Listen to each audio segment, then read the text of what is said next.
Sabe uma coisa que a gente faz o tempo todo, mas o tempo todo mesmo sem nem pensar a respeito? Respirar. E hoje a gente vai acompanhar a jornada incrível que uma única gofada de ar faz dentro do nosso corpo. É quase um balé biológico que mantém a gente vivo. Então, vamos mergulhar nisso. Pensa só nesse número: 20.000 vezes.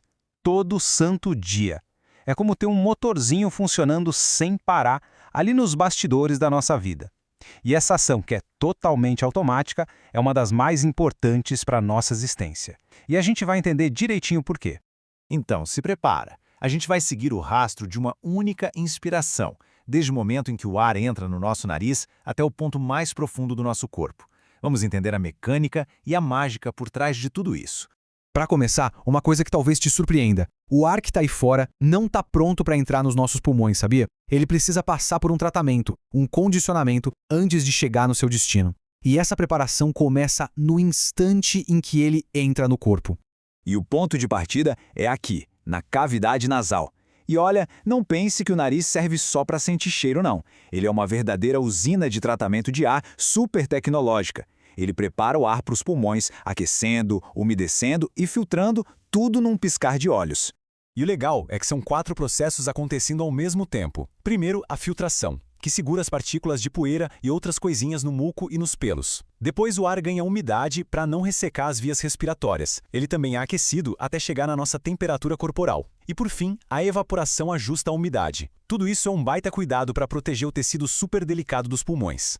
Olha só que incrível esse close-up da nossa primeira linha de defesa. Isso são milhões de cílios minúsculos que funcionam como se fossem uma esteira rolante viva. Eles se movem todos juntos, empurrando para fora qualquer poeira, pólen ou bactéria que tenha ficado presa no muto. É uma operação de limpeza que nunca para, protegendo nossos pulmões.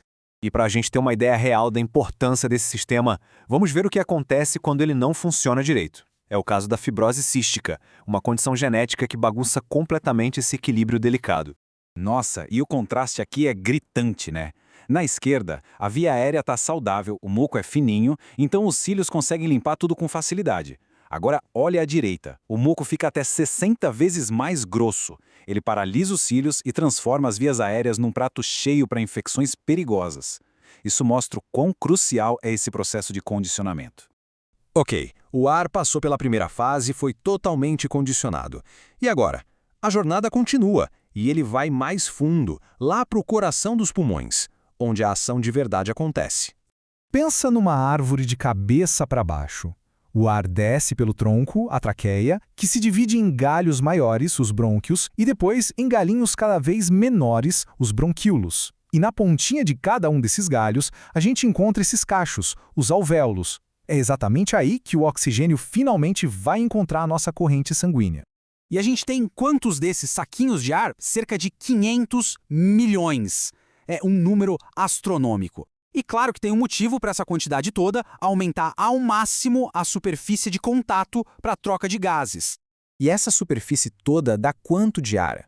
Se a gente pudesse esticar todos esses 500 milhões de alvéolos, eles cobririam uns 85 metros quadrados. Isso é quase o tamanho de uma quadra de tênis. Imagina, tudo isso bem compactado dentro do nosso peito. E o jeito como essa troca de gases acontece é de uma simplicidade genial. É a difusão. Funciona assim. O oxigênio que está sobrando nos alvéolos passa para o sangue onde tem menos.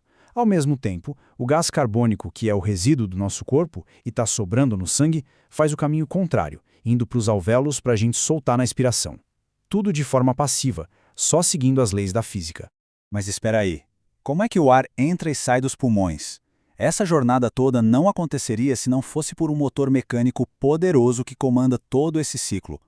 O principal músculo da respiração é o diafragma. Quando a gente inspira, como na imagem da esquerda, ele se contrai e desce, meio que se achatando. Isso puxa os pulmões para baixo, aumenta o espaço no tórax e cria um vácuo que suga o ar para dentro. Na hora de expirar à direita, ele relaxa, volta para sua forma de cúpula e empurra o ar para fora.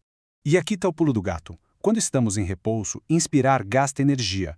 É um processo ativo. Agora, expirar é passivo. Os pulmões e a caixa torácica são como um elástico. Depois que a gente estica eles na inspiração, eles simplesmente voltam ao tamanho normal sozinhos, expulsando o ar sem gastar energia nenhuma. Infelizmente, esse sistema tão bem ajustado pode ser danificado. E as doenças obstrutivas são um problema porque interferem justamente nessa mecânica, tornando a jornada do ar muito mais difícil. A DPOC é um exemplo bem importante. Ela pode se manifestar de duas formas principais. Na bronquite crônica, os brônquios ficam inflamados e cheios de muco, o que estreita a passagem do ar.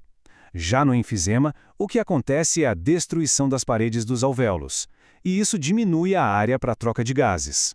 Nos dois casos, o resultado é uma dificuldade cada vez maior de soltar o ar, que acaba ficando preso nos pulmões.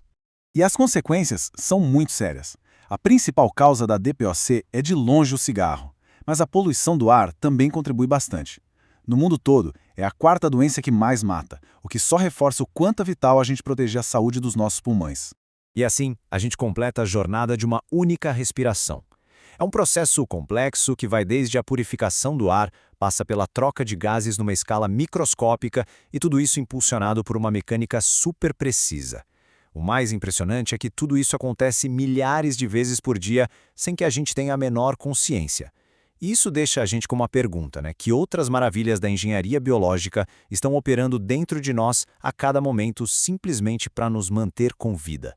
Obrigado por acompanhar a gente nesta análise.